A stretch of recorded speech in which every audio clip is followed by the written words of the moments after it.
Okay, so here we are looking at the calorimetry POGIL. You're going to start with questions 1 through 6, and then you hit the stop sign. So go ahead and, with your groups, or if you're at home, do this by yourself. Answer 1 through 6, or attempt 1 through 6, and then come back and watch the video explaining those first 6. Okay, so you should have finished 1 through 6. If not, go back and do that now. Looking at number 1, asking questions about the model, Model 1. In Model 1, which container holds more grams of water? And we're looking at a 4-quart saucepan versus an 8-quart saucepan, and both of them are full. So water is just going to weigh more if you have more of it. So we're going to say the 8-quart saucepan. 8 quarts weighs more, or holds more grams than 4 quarts. Number 2. Consider the process described in Model 1. How many joules of energy were added to the saucepan? And what I see here is that the saucepan was heated for 5 minutes, and it was heated at a rate of 30 joules per minute. We can do this as a conversion. So this is our conversion factor. This is our starting number. So it'll be 5 minutes times fraction line. Minutes I start with here, so I have to put minutes on the bottom. I'm trying to get energy or joules, so I'll put joules on the top. And according to my conversion factor, it's 30 joules per minute, or per 1 minute. And if I multiply, minutes will cancel, I will get joules. So 5 times 30 divided by 1 is 150 joules. So that's 2A right there. How many joules were added to the saucepan? 150 joules of energy were added to the saucepan. So let's go to 2B. How many joules of energy were added to the stock pot? Well, they were both heated for 5 minutes at a rate of 30 joules per minute, so I'm going to go ahead and say that the calculation will be exactly the same. It's still going to be 150 joules. So both the saucepan and the stock pot received the same 150 joules. Okay? C. In which container did the liquid gain more energy, or did both gain the same amount? Well, joules of energy, right? They both gained 150 joules. We did the calculation. I did the calculation once, but it would have been the same if I multiplied 5 by 30 again. So we'll say that both received 150 joules of energy.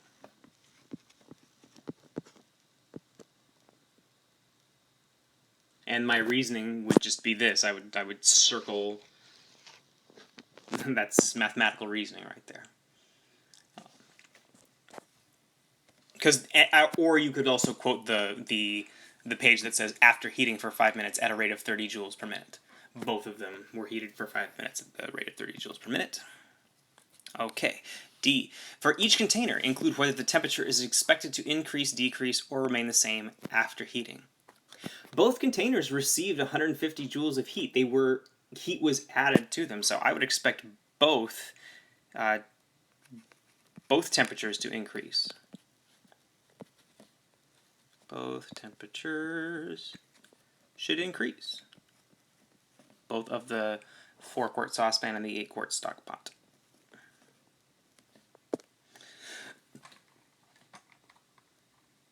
And that's it for Model 1. So let's go on to Model 2. This is question number 3.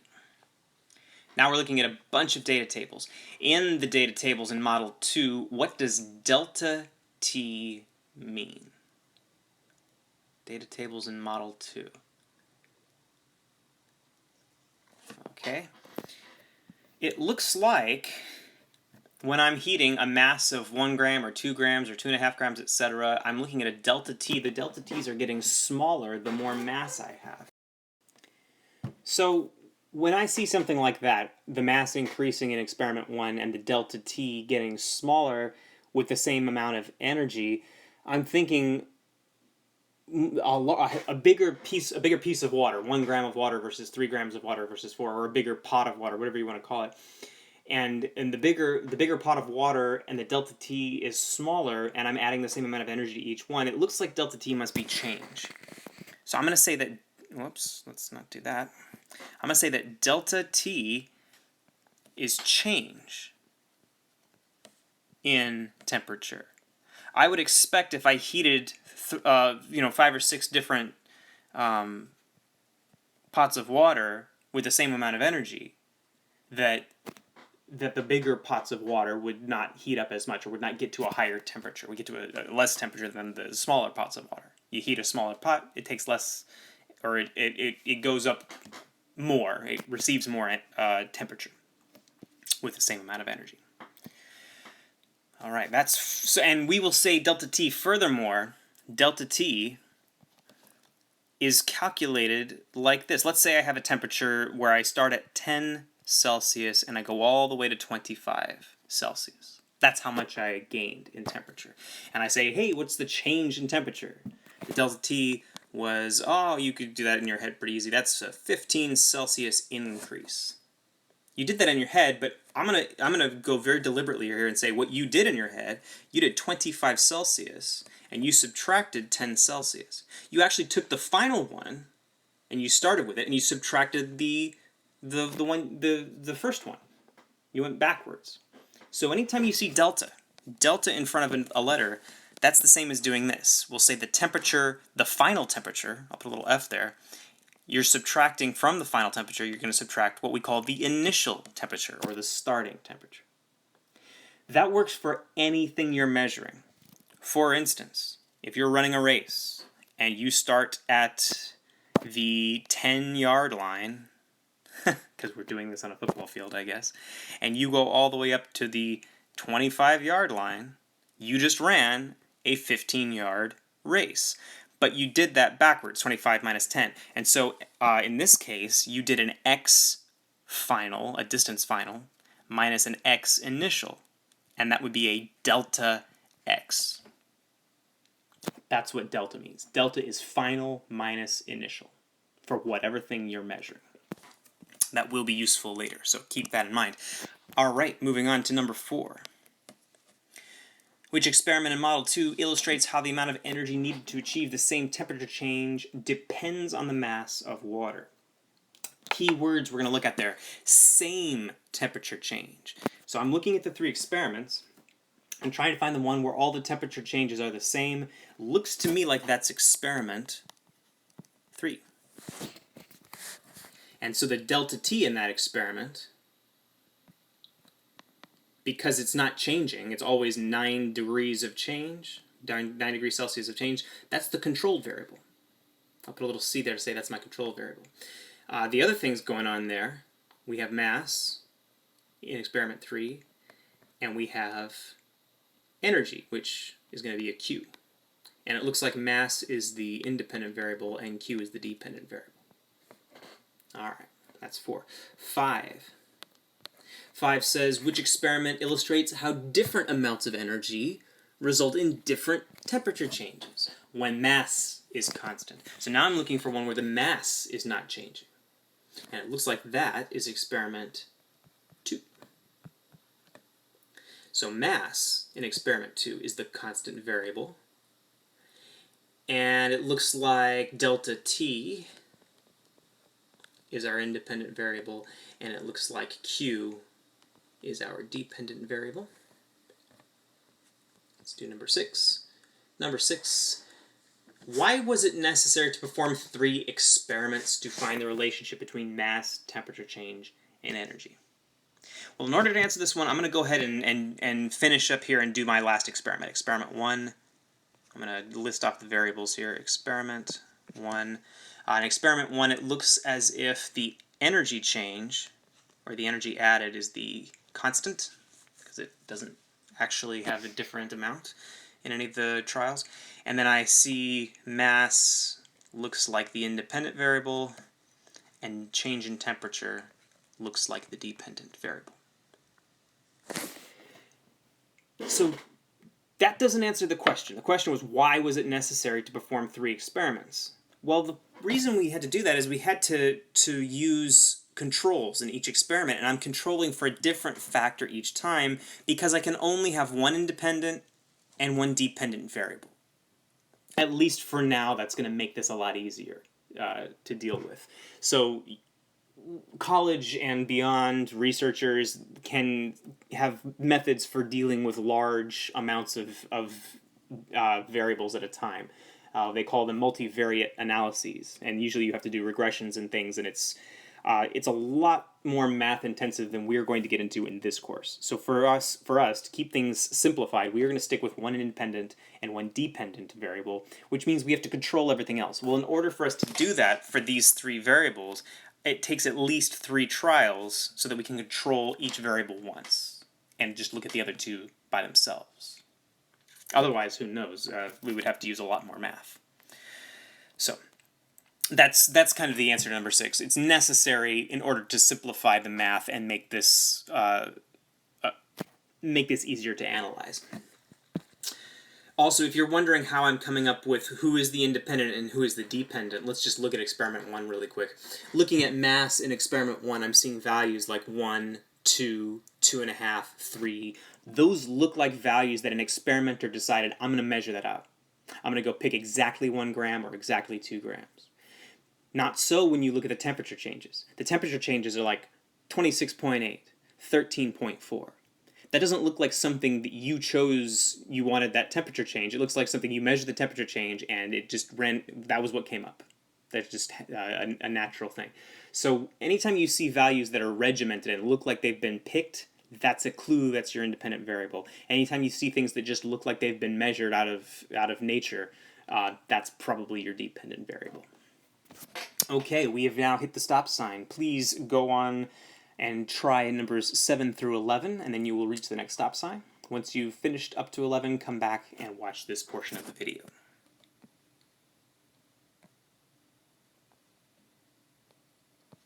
Alright, so you should have finished all the way up to number 11. If not, go back and do that now.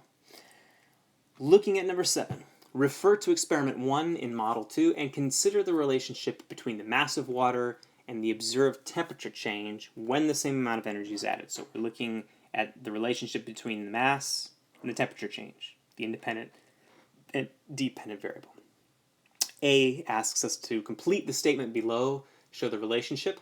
When the amount of energy is added to water samples of different mass, when the same amount of energy is added to water samples of different mass, the change in temperature gets either bigger or smaller as the mass of the water increases. So definitely mass is increasing. So I'm gonna start my sentence there because I know that's what we have to say.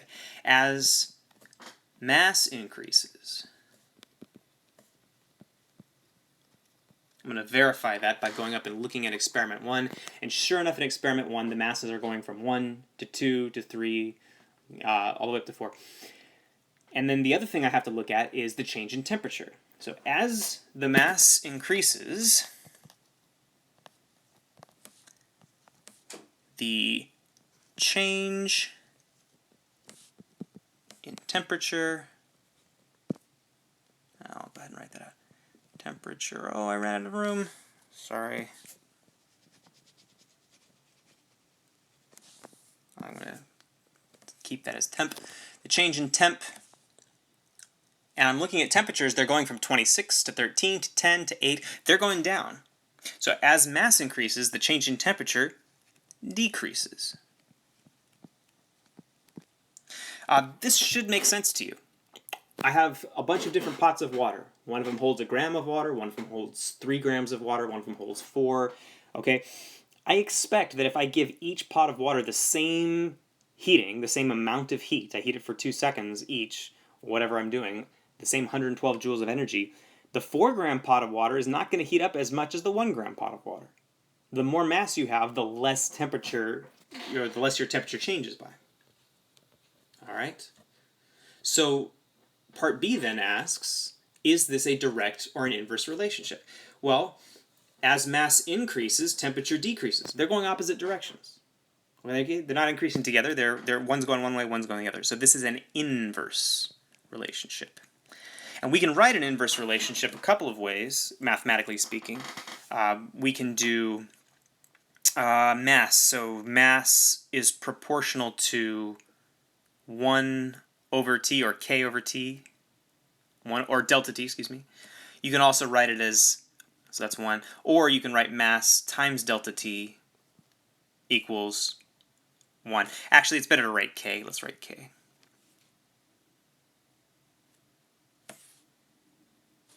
You know what? I did that wrong. Let me show you both ways. If you use this symbol, the proportionality symbol, you can do mass proportional to 1 over K. If you use an equals sign, then go ahead and use the term K. K is the same as using a proportionality constant. Okay, they mean kind of the same thing, mathematically speaking. Your choice. Okay, 8. 8 says, now go to experiment 2. And we're going to write another sentence, and this time we're describing the relationship between temperature change and energy required to heat water samples of identical mass. So we're temperature change and energy for experiment 2. So I'm looking at temperature change 3, 6, 9, 12. Temperature is increasing. So I'll go ahead and start this off as temperature change increases. And let's look at energy. Energy goes 37, 75, 113, getting bigger. So we will say energy added increases as well. They go up together. B is going to ask us to do the exact same thing and say what is the relationship, direct or inverse. Well, as temp increases or change increases, energy added increases. So they are moving together. That is a direct proportionality. And when we write a direct proportionality, you have this choice. You would say it is either, let's see, delta T proportional to Q, just straight up, or you could say delta T equals K times Q. K being the proportionality constant. Either of those is fine. 9. Let's look at 9. Alright, still on experiment 2. Should the value of missing energy in the last row be larger or smaller than the other energy values in that column? Interesting. So if you look at the table for experiment 2, there's a missing value. They did not put in the last bit of energy there. But they did say the last temperature. For 3 grams of mass, we had a delta T of 18, which is the biggest change possible. So we should have the biggest energy possible, because the trend is that the energy has been increasing along with the delta T, so I would say it's a much larger, it would take a larger amount of energy to get to 18, or a change of 18 Celsius. Alright, that's 9. 10 is now looking at experiment 3, and we're going to write another sentence. This time we have to talk about the relationship between the mass and the added energy. Mass and energy. So let's look at experiment 3. Masses 1, 2, 3, 4, all the way up, we're increasing. So we say as mass increases. Okay, let's look at energy this time. Energy is going 37, 75, 94, getting bigger. So we say energy added increases as well. Okay, and B, I'm assuming, is going to ask us to do another statement, direct or inverse. Yep. As mass increases, energy increases. They go the same way. That is a direct proportionality, and we can represent that as a mass proportional to energy, or we can say mass equals K times energy. Getting down to the end here. 11a. Describe what each variable represents in the equations above. So they made several proportionality equations. Some of them are going to be correct, some of them aren't. But first let's identify our variables. So m is our mass, and delta T is change, temperature, and Q is energy. Sometimes you'll see this as a capital Q. Either way is fine. B. For each experiment, 1, 2, and 3, choose or indicate which of the 6 proportionalities in the table correctly describes the relationship. So they give you both choices, and I'll show you here. They give you Q is proportional to M, but they also give you that Q is proportional to 1 over M. This would be a direct relationship. This would be an inverse. Now, only one of those is correct, so let's look at our proportionality between Q and M. So like up here, this is our Q and M stuff. Ours said that they were directly proportional. We did not say that they were inversely proportional. So when I look here, I have to say that Q is proportional to M, directly proportional. All right, not this guy.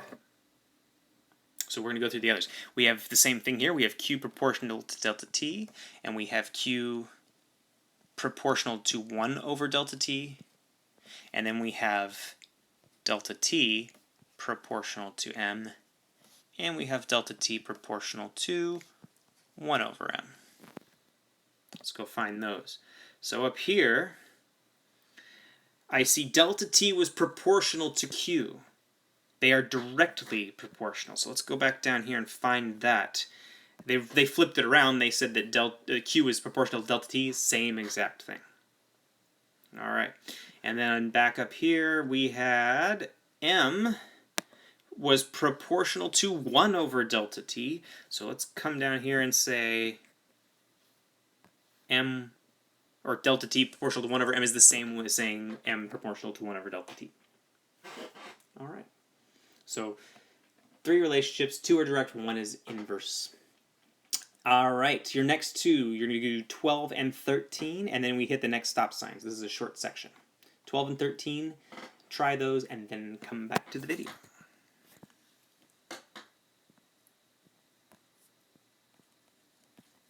All right, 12. 12 is going to, sorry, you should have finished 12 and 13. Hopefully, if not, go back and finish those now. So, based on your answer in question 11, the 3 proportionalities, write a single proportionality statement that includes all 3 variables, Q, M, and delta T. The statement should use Q as the variable on the left. All right, so we're going to make that. Here's a proportionality statement, and we'll put Q on the left. And if I look, Q was directly proportional to delta T. So Q and delta T are both above the line here. So I'm going to put my delta T on this side. Q and M were directly proportional to each other. So I'm going to put M on this side as well, above the line. And then we said delta T was proportional to 1 over M. Now that looks like, so let me expand this down here. So that means M proportional to 1 over delta T, but I can multiply by delta T on both sides. So let's do that. Multiply by delta T. Multiply by delta T. And I should get something like delta T times M proportional to 1. And so if they're on the same side of the equation, they are together, like they are here. So this equation is good, this proportionality. Q on the left, delta T and M on the right. All right, that's 12. 13. A proportionality statement can become an equation when a constant is determined. Remember, we did this up here. We could either write it as a proportionality, or we could write it as an equation. If you want to take out the proportionality, you have to put in a k. Now, it doesn't have to be k. You can write whatever letter you like. You can use whatever letter. And sure enough, in this problem, they're saying the equation will have Q on the left side, an equal sign, and a constant c. So they're going to use the proportionality constant c instead of k. No big deal. And you will find this is very common, that in different branches of mathematics or science, you will see different letters for different proportionality constants. So in this case, we had Q on the left, and we're going to make it an equal sign now instead of a proportionality constant, and we're going to put C on the right side. So we had delta T on the right, and we had M, and we had C that we're now going to have to add in. Rewrite the proportionality statement as an equation using C for the constant. After reaching consensus, compare your answer to other groups. Now, this is fine, You can have C in front, M, delta T there. It does not matter what order you put these numbers in, or these values in. And in fact, the one that I remember, that most people will find, like if you were to Google this or something, you would see Q equals MC delta T. This is more common, the order that you write it in. But the order does not matter. I want to say that. Q equal MCAT, if you want an easy way to remember it. All right, so that's 13. You now have 14, it looks like, until the end. 14. Let's do this. Let's do 14 until 19, because there's a couple key things there, and then we'll do the extension questions. So go ahead and, with your groups or by yourself, 14 through 19, and then come back and watch this section of the video.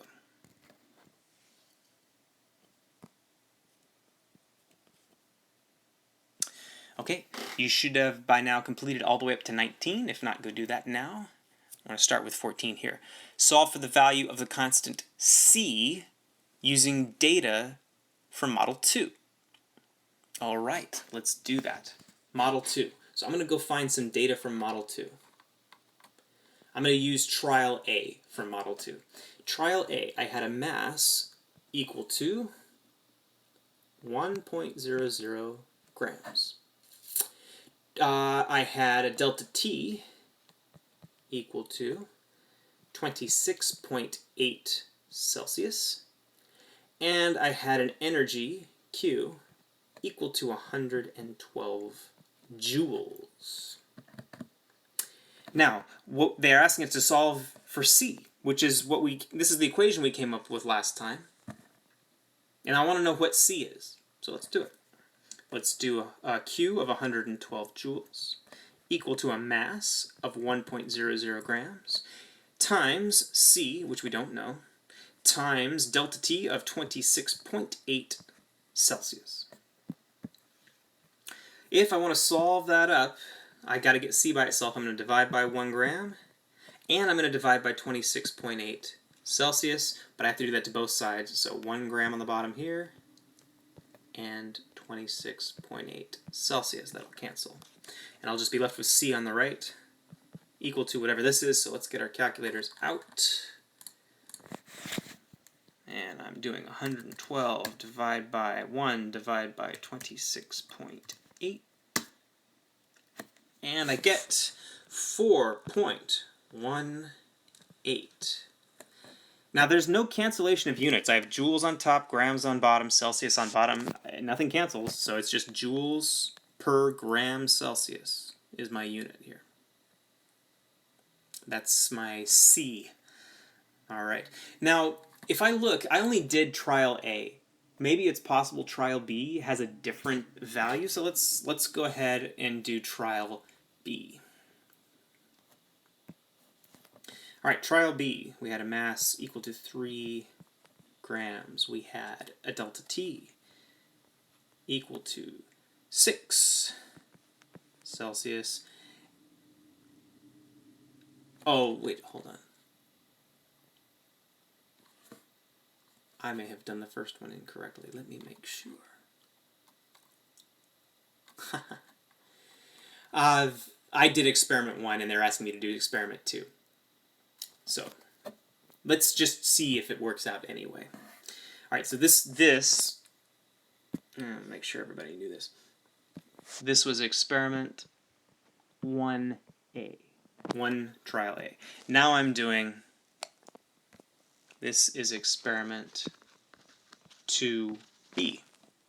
All right, we're gonna try this and see if it works. And the Q here was 75.2. If you have a group of 4 people, you could split this work up and actually do all of the trials fairly quickly. But I'm just going to show you a couple. So our Q equals MC delta T, so I'm going to have, that's joules right there. 75.2 joules is the Q, which is equal to MC delta T. M is 3.00 grams. C, we don't know, so I'll leave it as C. And delta T is 6 Celsius. Okay, and again, I'm trying to get C by itself, so I got to divide by 3 and 6, so that's going to be a 3 grams here, and 6 Celsius here. Cancel those. And at the end, C should be equal to, let's find out here. That is 75.2 divided by 3.0 divided by 6.0. Enter. And I get 4.18, and again, joules per gram Celsius. And notice that that answer right there is exactly the same as the one I got here.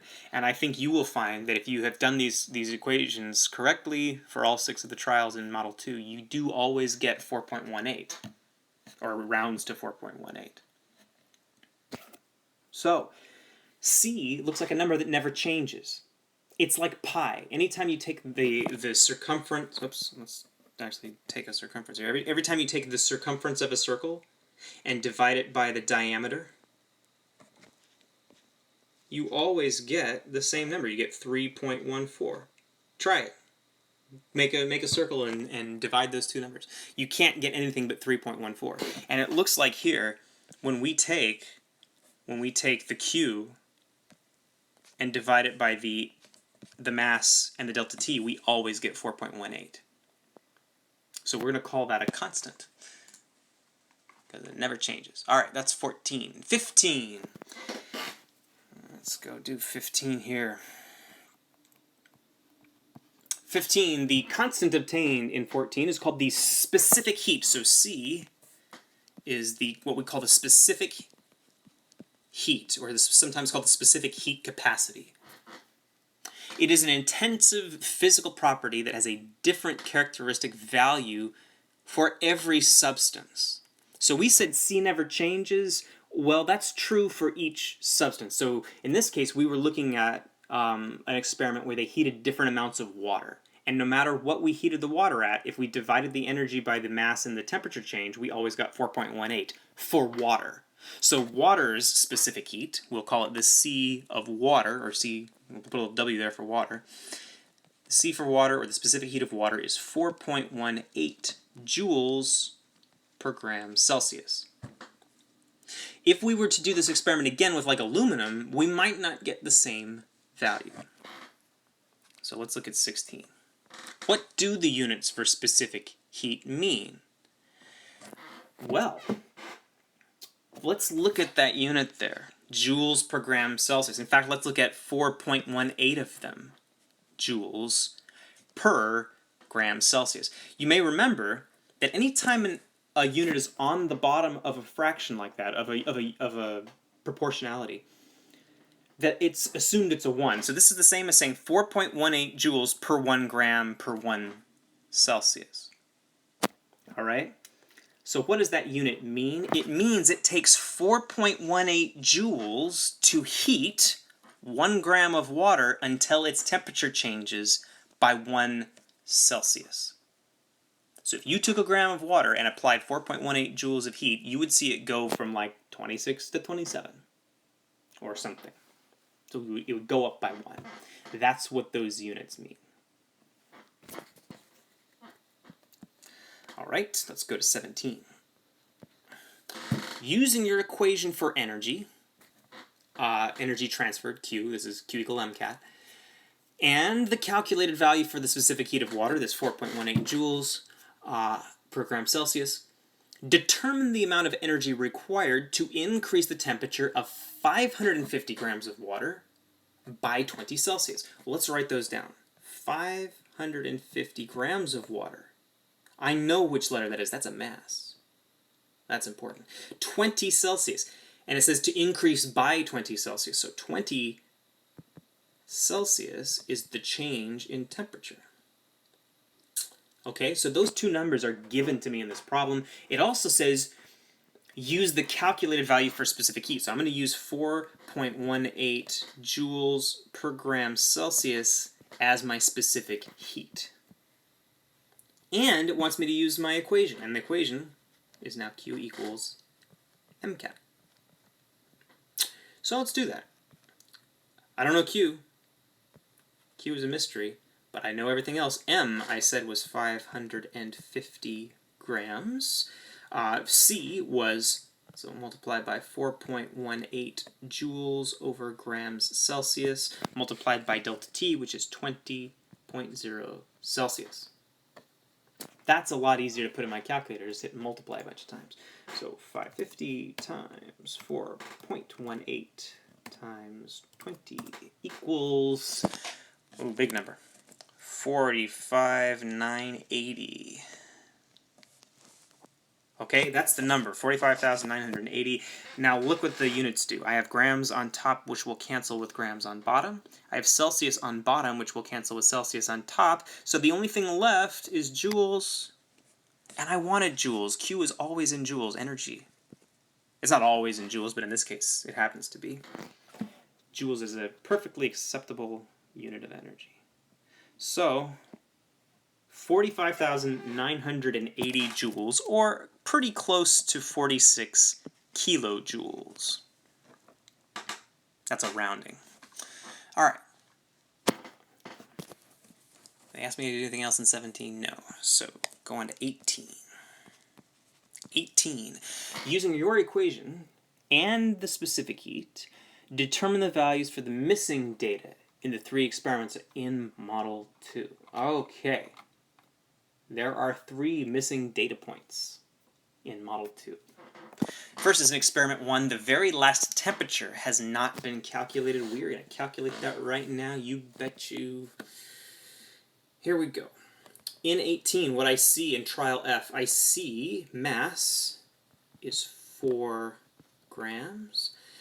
Q is 112 joules. Specific heat is the only thing other that we know, in the specific heat of water is 4.18 joules per gram Celsius. Let's plug that in. Q equals MCAT. MC delta T. Q is 112 joules, equal to, give myself some space here, M, which was 1, no, it's got 4, haha, 4 grams. C was 4.18 joule per gram Celsius, and we don't know delta T. So I'm going to have to divide by these, so get delta T by himself. 4.18, do that on this side. Grams and 4.18 joules, grams Celsius. Go gadget calculator. That is a 112 divided by 4 divided by 4.18. And I get 6.70 if I round. Joules will cancel, grams will cancel, and I will be left with Celsius. 6.70 degrees Celsius is my delta T. And if I look at model or experiment 1, 6.7 is the lowest temperature that's going to be on that scale, and it follows the trend. So 6.7 makes sense with the other data points. Good. All right, let's do the same with experiment number 2. I'm just going to put the values straight in. We are looking for Q. We don't have Q, but we do have mass. The mass for trial F in experiment 2 is 3. The C is water's C, so it's 4.18 joules per gram Celsius. Remember, water has a constant specific heat. And the delta T is 18 Celsius. So put this in the old calculator here. 3 times 4.18 times 18, and I get 225. I'm going to round that to 226. Grams cancel, Celsius cancels, 226 joules. Compare that.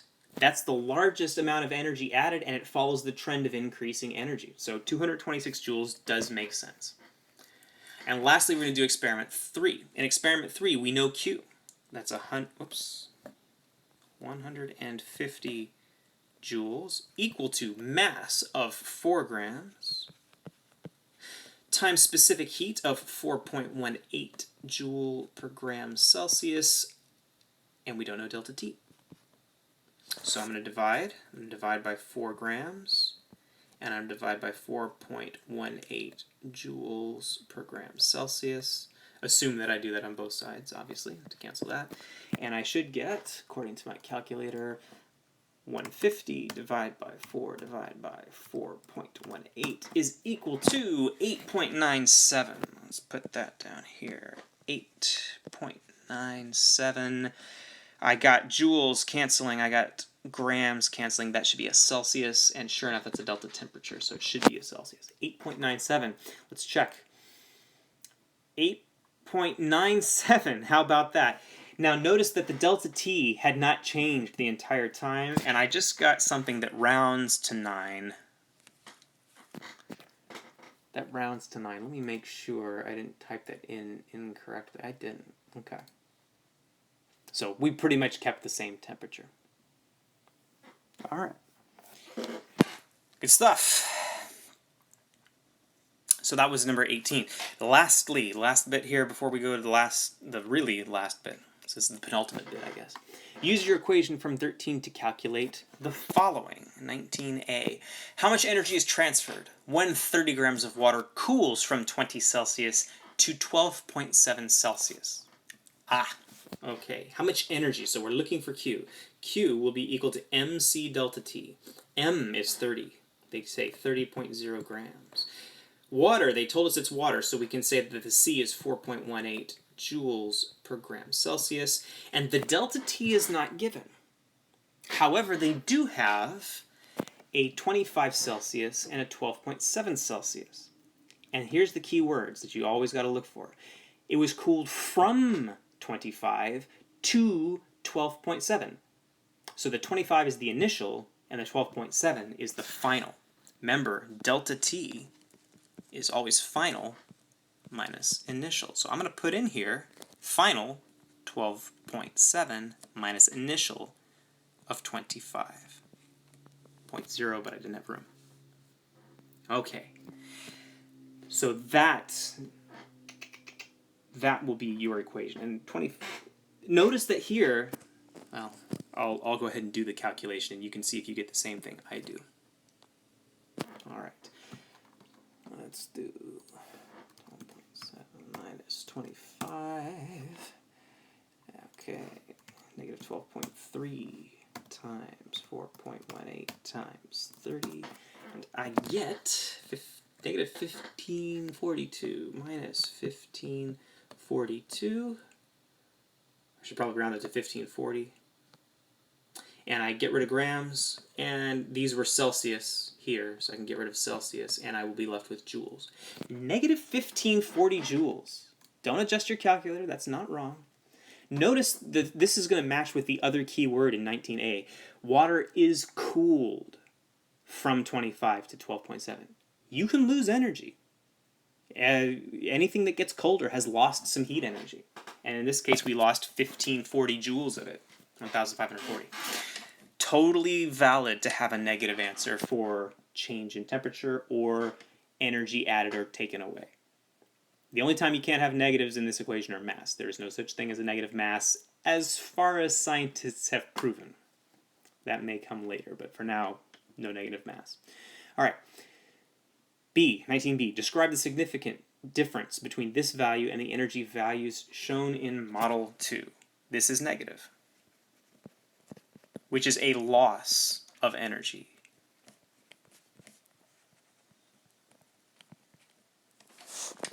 Totally okay. All right, next, so we're going to finish this off, 20 through 26. Go ahead and attempt 20 through 26, and then come back and watch this portion of the video.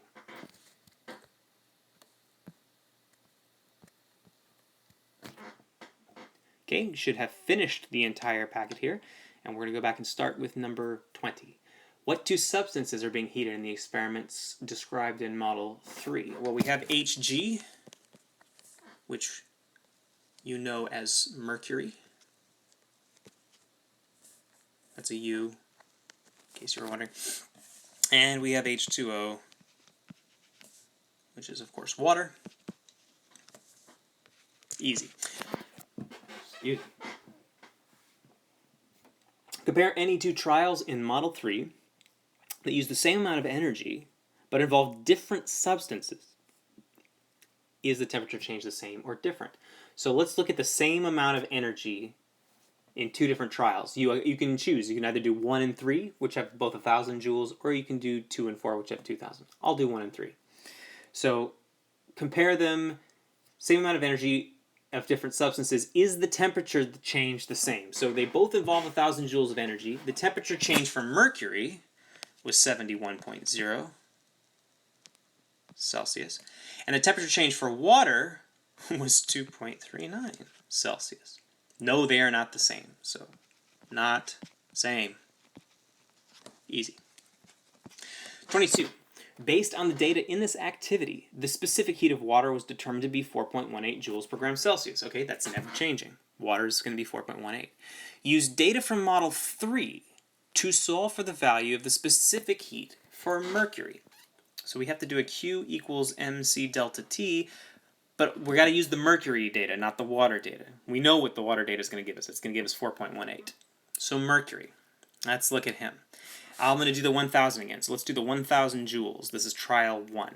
1,000 joules for mercury was Q. Equal to M. We used 100 grams of mercury. C is what we're looking for. That's our unknown. And our delta T for the trial 1 was 71 Celsius. All good. Divide. I'm dividing 100 grams and 71 Celsius. All right, you can put this in your calculator, but I'm going to show you, if you just drop a couple zeros, this becomes a lot easier. This is 10 over 71. So, calculator, go 10 divided by 71, and I should get 0.141. So my C, my specific heat, is 0.141 joules per gram Celsius. Way lower than water. Water was like 4.18. And mercury is almost a tenth of 1, so it's tiny. 0.14. All right. So that's 22. 23. Select the correct word to complete the sentence. When adding the same amount of energy to two similar massed samples, the substance with the larger specific heat will have a larger or smaller temperature change. Okay, lots to unpack there. So we're adding the same amount of energy to two similar massed samples. So if you look at those trials, we used 100 grams of everything. So when we were heating the mercury, we were heating 100 grams of mercury. When we were heating the water, we were heating 100 grams of water. Okay, so then it says, so that's the first part, similar masses. Same amount of energy. So I'm going to compare two trials that had the same amount of energy, either the 1,000, 1,000 or the 2,000, 2,000. So let's go back and do 1 and 3 again, which is 1,000 each. So we heated 100 grams of water and 100 grams of mercury with 1,000 joules. And it says the substance with the larger specific heat will have a larger, smaller temperature change. Well, in this case, water's specific heat was huge. It was 4.18, and mercury's was tiny. It was 0.14. So let's look at the temperature change. Water went up to, so water had 4.18, and his temperature change was 2.39. Mercury had 0.141, and his temperature change was 71. So if we look, as the specific heat, whoa, I'm putting the arrow the wrong direction. As the specific heat got smaller, the temperature change got bigger. So to complete this sentence, when adding the same amount of energy to two similar massed samples, the substance with the larger specific heat will have a smaller temperature change. Smaller is the correct choice there. Good. 24. If 23,000 joules of energy are used to heat water by 4 Celsius, what is the mass of the water? Well, this is just a math problem. 23,000 joules, that's Q. So 23,000 joules on the left equal to mass. We don't know the mass, so just M. Specific heat, and it's water, so we know the specific heat of water is 4.18 joule per gram Celsius. And heat by 4 Celsius by, so this is a delta T, 4 Celsius. It's not a final or initial. Solve it up. Divide by 4.18 joule per gram Celsius and 4 Celsius. Let's do that on the calculator here. That is 23,000 divided by 4.18 divided by 4. I'm getting mass equal to 1380. I'm rounding this to 1380. And it looks like joules cancel and Celsius cancels, and I should be left with grams. Masses. 1.38 kilograms or 1,380 grams. Okay, pretty heavy bucket of water there. So like almost 1.5 liters of water. Add STP. Alright, well, no. Come on, stylus. 25. 25, another math problem. If we heat the exact same thing, but it's mercury, 23,000 joules, and a 4 Celsius increase, how much mercury was there? You can make a prediction. Same amount of energy, same amount of temperature change. Did we use more or less mercury? Make your prediction. Okay, it's 23,000 joules. Again, same thing, we're looking for mass, only the specific heat has changed. Remember, our specific heat of mercury is 0.141 joules per gram Celsius, and again, it's another 4 Celsius increase. Divide on both sides, we're getting mass by himself, so I'm going to put 0.141 over here, and 4 Celsius. Alright, calculator, what do you got? 23,000 over 0.141 over 4, and I get something humongous, 4,780, and the joules cancel, and the Celsius cancels, and it's grams, so about 40 kilograms. Wow! That's a big amount of mercury, considering that to get the same thing for water, it only took like a little over 1 kilogram. This takes 40, yeah. That's big. Big difference. Alright, 26. What is the specific heat of aluminum? Alright, so now we're moving on to new metal. Okay, what is the specific heat of aluminum? If 4,750 joules of heat added to 249 grams of aluminum produces a recorded temperature change of 21.1 Celsius. Plug this stuff in. Q on the left is joules. That's 4,750 joules. Equal to mass on the right. They give us a mass of 249 grams. We don't know the specific heat, so I'll keep it there. But we know the change in temperature is 21.1 Celsius. Divide. 249 grams and 21.1 Celsius. 4750 over 249 over 21.1. Okay, and I get something like 0.904 joules per gram Celsius for aluminum. Now that's bigger.